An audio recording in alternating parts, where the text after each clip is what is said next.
Oh, surprise, Jared. It's day 9 and Moonglade here as we are on day number 1 of IEM's GamesCom competition where we're doing the open bracket, and GamesCom actually has not even officially started for spectators. It is industry only day, so we can start a full day early. Without any further ado, I want to ask a little bit about your experience with TargA, because he is a Norwegian player living out in Australia. Yep. And you are Australian. Yes. Can you tell us a little bit about TargA as a player? He's a very innovative player, actually. He does come up with a lot of interesting strategies. He's very aggressive. He can be very aggressive. He kind of changed the meta of Southeast Asian ZVZ above anything else. We have a strategy called TargA Banes, where it's like 3 gas, Zergling, Bailing all in. No, go ahead. Go ahead. Keep and going.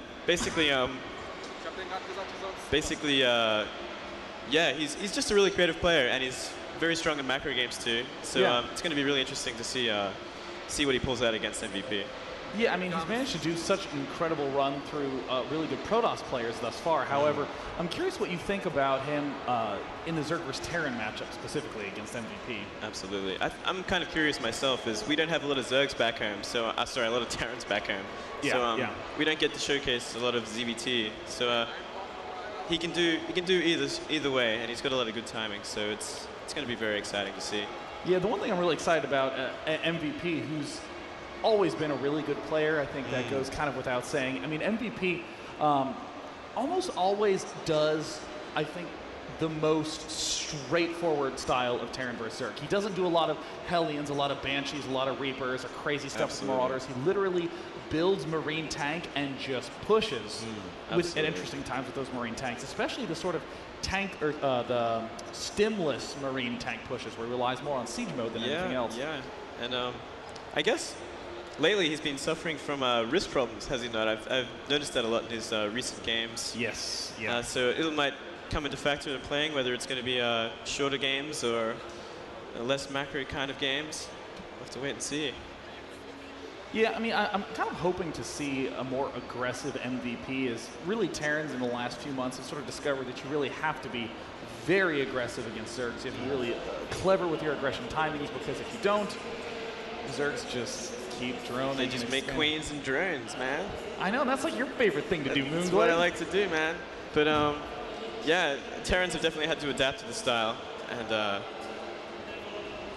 yeah, I mean, I'd almost want to ask what the biggest sort of shift that you felt in terms of where your strengths lie as a Zerg versus where the weaknesses lie as Terran. Well, to begin with, it used to be when the patch came out, Queens got range. Terrans freaked out, and they were just unsure of what to do. But I think since then, Terrans have become a lot more comfortable with the idea that Queens have range, so you can't just abuse Hellions, and they've definitely realized that they can macro harder behind it, or they can go for like Marine timings to stop the third base, because Queens are obviously not good against the massive Marines. And there's a lot of interesting timings Terrans can do against the 3-hatch, no gas, mass Queen sort of play. Well, I mean, we've been curious about with TargA, like you said, he's more aggressive player, is very tends to be unorthodox, but can play those long-term macro games. We generally see that Zerg players are going for this long-term game plan, super defensive in the early game, and this has almost come to bite a lot of Zergs in the ass, where the Terran can easily go for 3 command center 100% of the times in some way, shape, or form. Does TargA favor that style of play? Is that going to be his strong suit? I think he can definitely play that style very well. He has very strong macro, but I wouldn't be surprised if he throws in some Roach all-ins or some Zergling Bailing all-ins, especially. He can really do anything, which is going to really be his strong suit. Yeah, I mean, the first map is going to be Ohana, which is pretty well suited for that kind of standard early layer timing, the Ling, Baneling, Roach with speed all in. Oh, yeah. Especially if you go for the fast third base. That timing actually works out super nicely, because most Terrans are tending to be quite aggressive. It's exactly how Delphi managed to take down Bomber in that first series that we saw today. Yeah. And yes, the countdown has begun. Excellent. Yes, we're going into the game. Finally. And it looks like it will be once again between TargA. Amazingly, TargA is here in the grand finals of that open bracket, going up against IEM MVP. Man, C players were pretty good back there. You never get to see us play, but you know. But you can train on the Korean server with relative ease, with relatively low ping. We have like a around 150, 200 ping. It's not impossible to play. And yeah, we do okay. It's good that we have other C players out here showing this stuff. Up in the top left corner, coming out from Korea, it is going to be LGIM's MVP. And down in the bottom right corner, from Team Mindfreak is going to be TargA, the Norwegian player, currently studying out in Australia on that C server, and that is not letter C. No. That is SEA, Southeast Asia server. And this is a really interesting scout pattern. That's by TargA. a really funky Overlord. Wow. I guess he's really concerned about proxy barracks. It's quite interesting. Normally, you would send it to like probably to the right of the natural of the Terran, so you can gauge if he's going to go for a fast command center. And he's also at the same time going for a really early drone scout. So he's concerned greatly about proxy barracks. Yeah, that is a little unusual, and it looks like MVP is doing something a little bit. Yeah, a little bit he's kind of like feeding the fears of TargA right now, because he's really misplaced his barracks, and it's gonna, if TargA doesn't see it, he's gonna assume it's gonna be a proxy or it's gonna be a command center first, and this might worry him, and he might overreact to it. Yeah, there's TargA instantly going with the early hatchery. I'm curious to see how many drones he's going to build, because if you're spending that much effort scouting, I mean, look at these overlords. Holy jeez. I mean, most notably, I think TargA should be scouting the most obvious region for the proxies, which is right here, just to the left of this vision. Yeah, I'm surprised to see him absolutely. not doing that. Absolutely. He seems to be really afraid, and he sees that the orbital's being made, so he's obviously a barracks somewhere. And yeah. Well, But he's still droning. He's still droning hard. He's going gasless. So I guess he's just going to react if he sees it coming. Yeah, you know, I honestly like the idea of scouting around quite early. I like being really bold with droning if you can get away with it. But I think TargA's being just a little bit too precautious. Right now would be an excellent time to sneak in another drone. See, here's the biggest problem with sending that Overlord pretty much to your natural, is because you don't see the command center. And if that Marine was placed directly on the ramp, he would not have got that drone up there to even have a look at it. So that was very fortunate for TargA to scout that. And so he knows exactly what's going on now. It was actually a 1-rax expand. And he'll just drone hard behind it. Though he is getting a gas. This is a kind of awkwardly timed gas. Most notably, you'll see 17 gas, perhaps 28 after you get your first 2 queens up are very common timings. But kind of getting this at like a 21-ish timing. Yes. It almost seems like he's saying, I want to get speed and take a fast third, but I don't really want to commit to doing any early aggression. This is one of those just-in-case plays. It really could open up a lot of avenues, but it could be like a kind of like a 2-base mutas, or it could be like a roach. Oh, and he puts down a roach warrant, so he is going to be aggressive. Wait, he cancels it. Oh, Maybe it was going to be it was going to be a mind game, but unfortunately MVP didn't buy into it, didn't want to suicide that SCV. MVP is kind of a difficult player to play the mind game trick on. I mean, he would probably be one of the strongest mind gamers out there, I'd say. Yeah, I mean, already moving out with these Marines, trying to do all sorts of coverage all over the map, trying to make sure he can pick off any of these awkwardly positioned overlords from TargA. But nope, looks like TargA was in reasonable enough position, but still, that unit lost tab. Despite all the dancing that's gone on, the only thing that's really been lost is some resources from canceling that Roach Warren. Yeah, exactly. It's really, really crazy. And it's still on 2 base, so I'm guessing he wanted to go, he was worried about Marine aggression. To get that 3rd base, a lot of Marine aggression goes on in this map, because it's so short, and it's really easy to just cancel that 3rd base if enough Marines are made. So he was going for kind of like a fast speed, delayed 3rd base. And yeah, he's got 1 extra queen so far, so he's not doing the kind of traditional like 6 queens expand or anything like that. Yeah. He's making some more defensive zerglings. Whoa, 14 zerglings coming out right now. I mean, you have to do an attack right now if you're in TargA's shoes. This is really interesting. It looks like it's going to be just a mass zergling timing attack, and it's something you don't really see very often. But I guess if MVP isn't really suspecting it, this could do a lot of damage. I mean, yeah, MVP is the sort of player who will, with these first 2 Hellions, not try to attack, not try to bust in and do all that damage. He'll just try to sit and get map control. Look at this, already making sure that his 3rd is covered, doing the very, very standard. This might even be a problem, because those Hellions are on the other side of the map instead of taking that tower right next to the Zerg base. All these Zerglings are going to slip on past right up to the main. Oh, he sees two Zerglings but doesn't get the idea. Will he be able to lift in time? And he doesn't. Oh, a big flub. Get into the main. Oh, this is so uncommon. This is one of the most uncommon timing attacks I've ever seen. It looks like he's going to go ahead and target fire that tech lab. Absolutely crazy. Make sure that there's no cloak getting out, but I think that, I mean, MVP gets the way better end of this deal. Yeah, there was definitely not enough damage done to SCVs or anything, really. And those Hellions are just going to clean it up. And he's just going to stabilize completely, and those Zerglings would be a waste. And third base isn't even building for TargA, so he's going to be pretty behind because of this this attack. As cool as it was, and how potentially damaging it could have been, it was not. Yeah, I mean, it's so easy to get tempted by the big, badass run by against a player like MVP, but unless you do significant damage, I mean, the Unus Lost tab really shows it all, and now, oh, look at a great response there by MVP. What else can TargA really have to defend against this? Oh, goodness, he's not getting him into the main. Oh, my God, it's going to be so much damage. That's a lot of drones that just got roasted right there, and these drones trying to run around, all get picked off. A lot of queens out there. Not as much as you'd think died then, but still pretty damaging. A lot more damaging than the Zergling run by. Yeah, I almost feel like if he just run in and just picked off this bunker right away, it would have been probably the most damaging. I was thinking that was what was going to happen, but then he saw that the main was open. There was the supply depots were down, and he was just like, wait, I can go inside. Yeah, your eyes get big. Yeah, he kind of freaked out because it actually worked, sort of thing. There's the SCV there doing the manner block, but not for long. Even MVP makes mistakes and loses that one single SCV. Meanwhile, on the main base, we do see, just kind of going for a standard transition back to straight Marine medevac. And most commonly with one of these early Banshee Hellion plays, following it up with the 1-1 upgrade, so that way any follow-up aggression is obviously much stronger, but most importantly, you're beating Zerg towards his race to the end game. Absolutely. Getting the upgrade advantage is absolutely huge with Terran. With Zerg, it's really essential to keep up at least with the upgrades.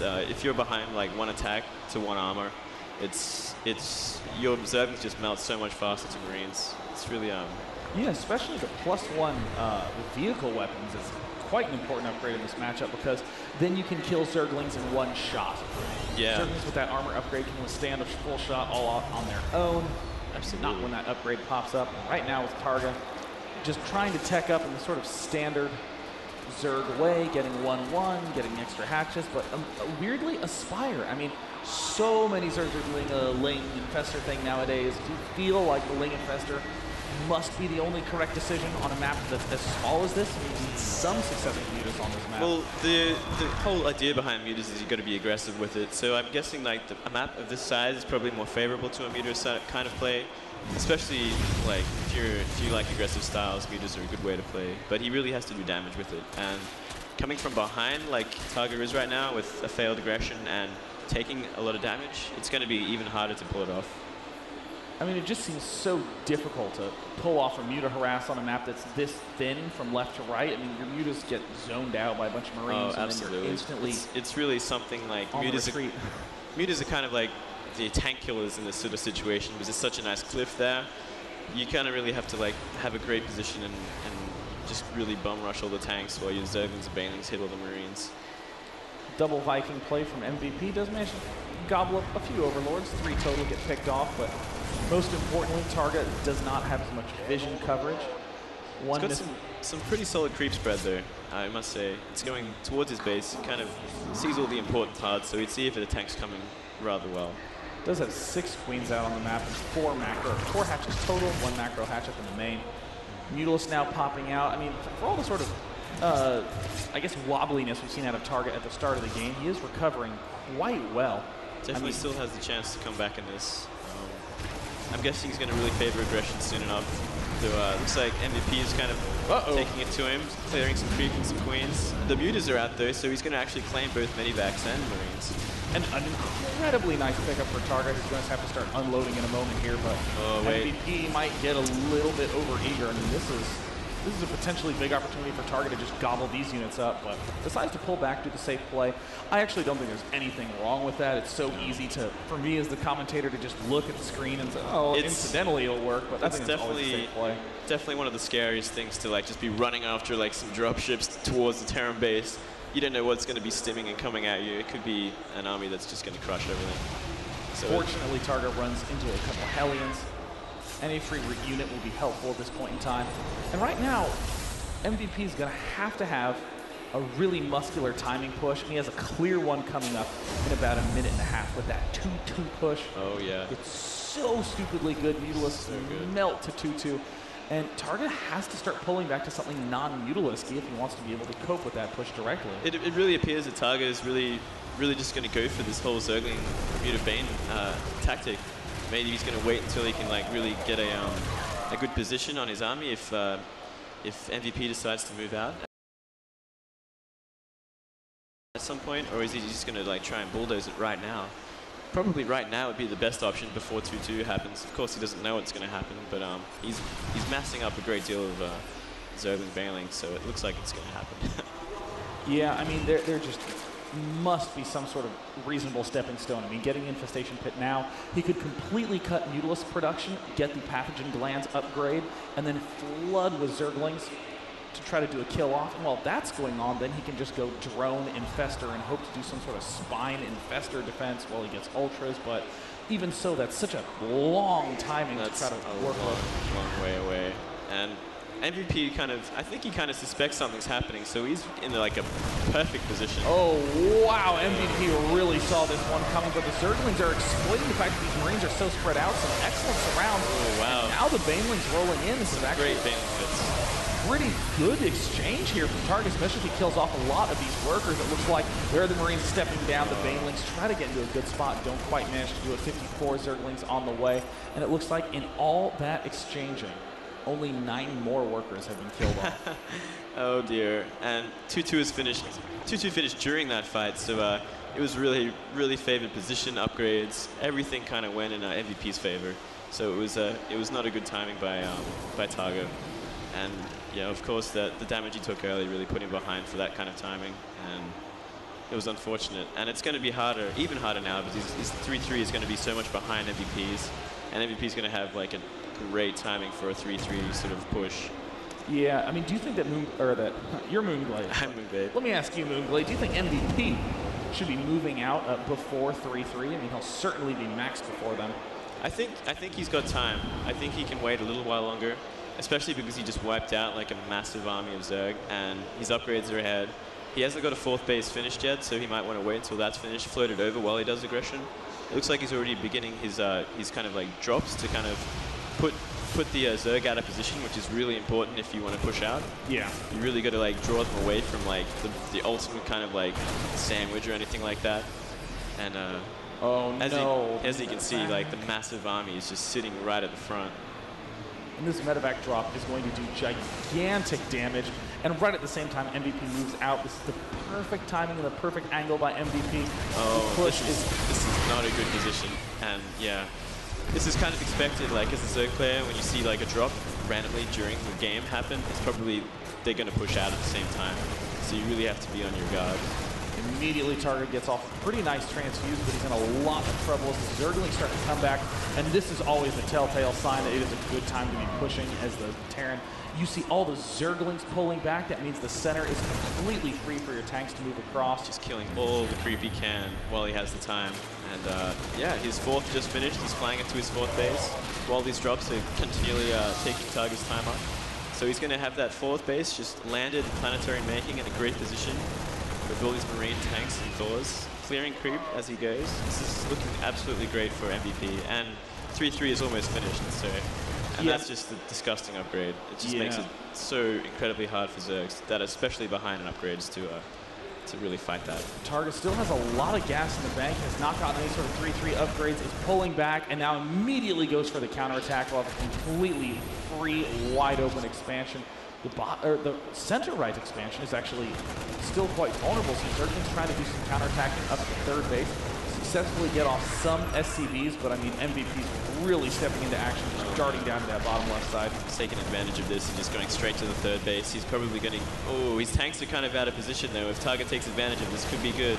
Oh, and there it looks like he's darting around. The Mutalisks are not at the best angle. The tanks target fire all the Banelings, and there's a lot of Infestors out of position. The Ultralisks step into action as well. And there the Mutalisks and Ultralisks will be able to get some nice clean hits on all those tanks. There's Dan. doesn't manage to get a shot off, so a nice was exchange from TargA. Not bad, but it was kind of like an army he was prepared to throw away because he was making so much at home, and he took out the third base, and the Zerg had to invest so much in just killing all those tanks and Marines. What an uncharacteristic mistake from MVP, accidentally leaving all these medevacs to be picked off by this Muta and Infestor composition. That's going to be a nice little boost up in the unit counting station. You see there's only 4 medevacs on the map. Used to be 10. That's The not real issue for TargA is that he just doesn't have any big mining bases. He has that one at the right, but there's nothing that's really been sent over to it. More Infestors being produced. And he's still not getting his 3-3 upgrades, which is probably the most important thing in this situation. Though I'm thinking he's rather desperate right now, and he's just going for kind of like a last hope kind of kill, because it's really losing momentum, and of course his economy is so far behind now. It's one of these weird situations that TargA finds himself in where he has 2,000 gas, and ordinarily that's the one thing that all players are so desperately trying to get a Zerg. And here it looks like an attempted counter push. The desperation is really clear. Incredible fungal growth, but I don't think it's going to be enough. And it just barely doesn't kill a huge set of Marines. He will redden up all those Marines. And there's the good game.